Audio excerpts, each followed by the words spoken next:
कि हमें 15,000 एकड़ जमीन का हिसाब दीजिए। हमारे बाप दादाओं ने आपको 15,000 एकड़ जमीन दिया है, आपने मात्र 3,000 एकड़ में काम किया है, बाकी में हम लैला मजनू के लिए पार्क बनाने जमीन नहीं दिए हैं।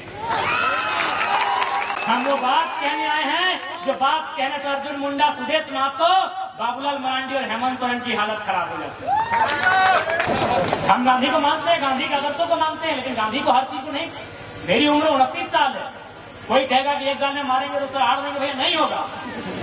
तो मेरी बातें लग रही कि नहीं लड़का भड़का रहा है, कोई नहीं भड़का रहे हैं। 77 में मारे गए शक्तिनाथ महतो, 87 में मारे गए निर्मल दास, 7 में मारे गए सुनील। मार तो रहे ही है, क्या हम कुछ नहीं भड़का रहे हैं, असलियत बता रहे हैं। आपको गर्दन चोटा चोटा के मारिए रहा है, कौन दुनिया में है आप?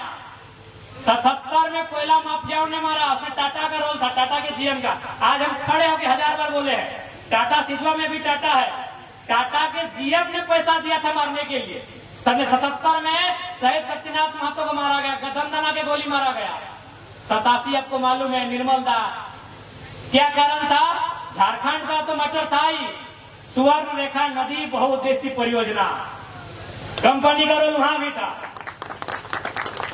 सुनील महतो को मारा गया, उसमें भी बहुत सारे लोगों ने नया नया तर्क दिया। ठीक है, आप खारिज नहीं कर सकते हैं, लेकिन आपको यह भी मानना होगा कि सुनील दा 1 सप्ताह के अंदर केंद्र में कोयला मंत्री बनते। तो अगर कोयला मंत्री बनते तो पैंट में 1 नंबर माफिया लोग करता कि नहीं करता? हल्के में मत लीजिए, गुरु जी जेल में थे, जेएमएम के सबसे बड़े लीडर होते सुनील महतो, शायद सीएम का फेस भी होते, मुख्यमंत्री का फेस होते सुनील महतो। गुरु जी जेल में थे, मुख्यमंत्री का फेस होते सुनील महतो। आसान नहीं है इस मौत को समझना। 77 में मारे गए, 87 में भी मारे गए और 2007 में भी मारे गए, 27 में भी मारे जाएंगे। आपका मौत रुका नहीं है। आपको जो कह रहा है ना कि लड़का भड़का रहा है, वो अपना रोटी सेक रहा है, हम असलियत बता रहे हैं। 2027 में मारे जाओगे और 47 में मारे जाओगे। लिख लो 27 में मारे जाओगे, 47 में मारे जाओगे। लेकिन आप अगर मारे जाते हो, आंसू मत बहाना, काउंटर करना। अगर काउंटर करने का हिम्मत है तो तैयार रहना। आप अगर मारे जाओगे तो काउंटर करना। आप अगर मारे जाओगे तो बेईमानों के साथ, शैतानों के साथ, कोयला माफिया, भू माफिया, बालू माफिया, पानी माफिया, उन लोगों का काउंटर करना। अगर आप मारे जाते हो तो, और नहीं तो ऐसे समय समय मारे जाओगे, ऐसे मारे जाओगे, ऐसे काटे जाओगे, बेरहमी से मारे जाओगे। चाहे मालूम है कि उनकी नजर तुम्हारी जमीन पे है, उनकी नजर तुम्हारे कोयले पे है, उनकी नजर तुम्हारी बालू पे है, उनकी नजर तुम्हारे संसाधन में है, तुम हमेशा मारे जाओगे। हम कोई भड़काने नहीं आए हैं, हम वो बात कहने आए हैं जो बात कहने से चंपा सोरेन की भी हालत खराब हो जाती है।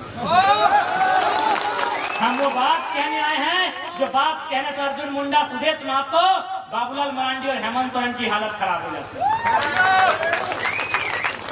कौन मांगा है टाटा से हिसाब? हम टाटा से हिसाब मांगने आए हैं कि हमें 15,000 एकड़ जमीन का हिसाब दीजिए।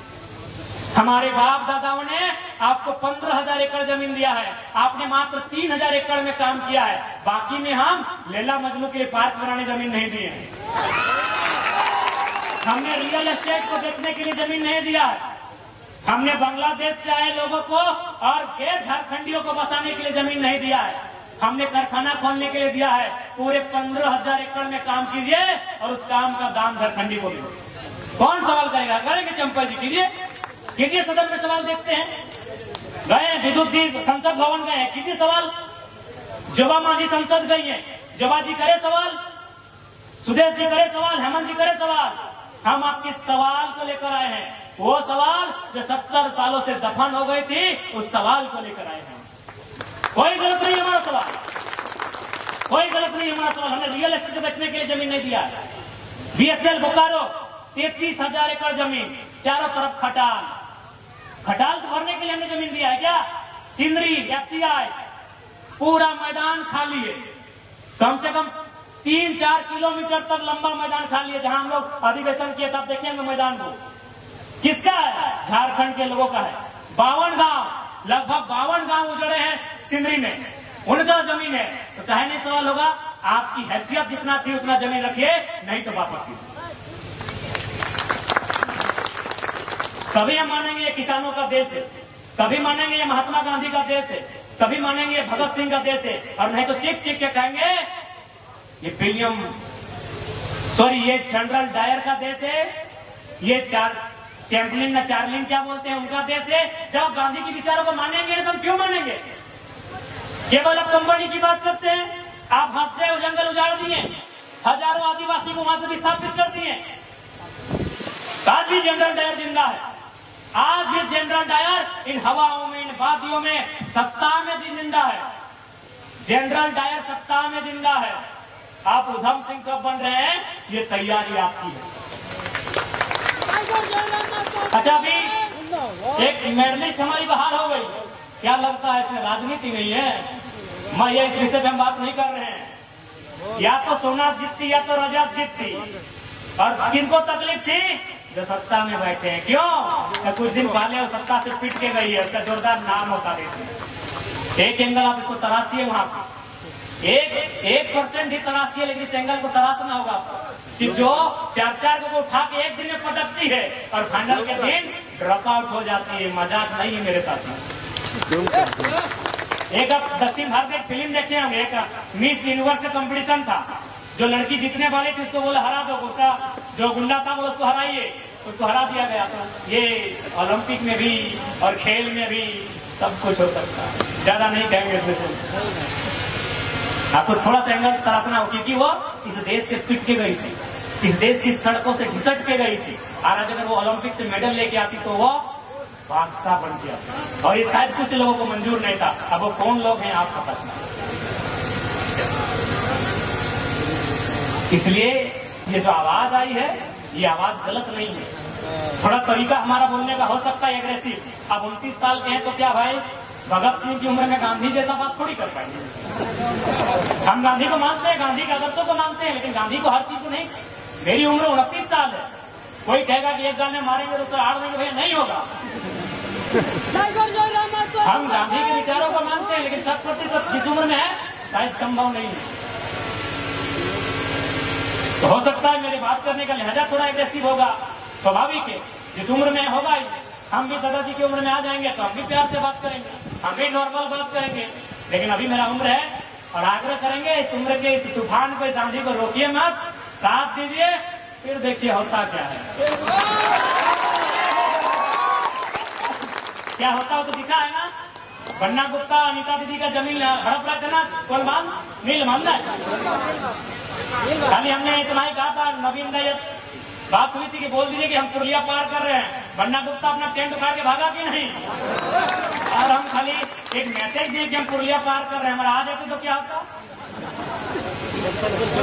क्या लगता है? अरे आपकी ताकत बन के आए, एक बार भरोसा जताइए, आपकी ताकत बनने में हम लोग कहीं कमी नहीं होती। क्या होगा? गोली खाएंगे। हम तो कह रहे हैं, हम तो स्वीकार कर रहे हैं। हमारे कॉर्पोरेट के दलाल हमें गोली मारे, तमाम कंपनियों के दलाल हमें गोली मारे, तमाम ब्यूरोक्रेट में जो भ्रष्टाचार अधिकारी बैठे हैं वो हमारी मौत की साजिश रचते हैं। हमने कब मना किया? लेकिन एक शर्त है, हमारी मौत हो जाए तो मातम मत मनाइएगा, चिता बाद में जलाइएगा, पहले उनके हौसले को जलाइएगा। लिस्ट कर लीजिएगा, लिस्ट कर लीजिएगा।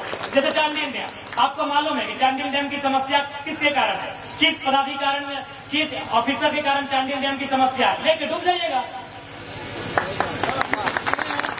ये हमारी चिता में बिल्कुल किसी बात की आवश्यकता नहीं है।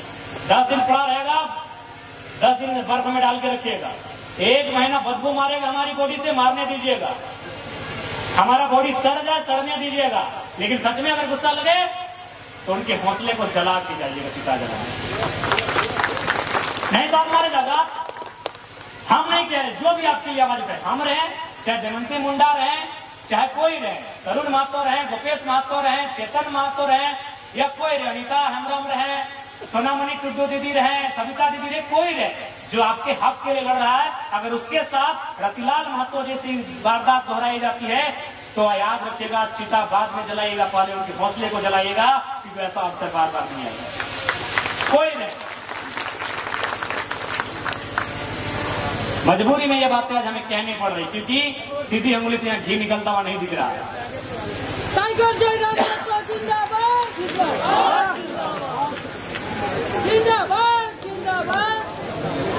और अंत में इतना ही कहेंगे कि आज की जो हमारी लड़ाई है वो किसी व्यक्ति से नहीं है, किसी राज्य से नहीं है, किसी लोग से नहीं है। हमारी लड़ाई है उनसे जो हमारी जमीनों में हमारे सर पे चढ़ के हमारा शोषण कर रहे हैं। हमारी लड़ाई उनसे है। ठीक है, बाकी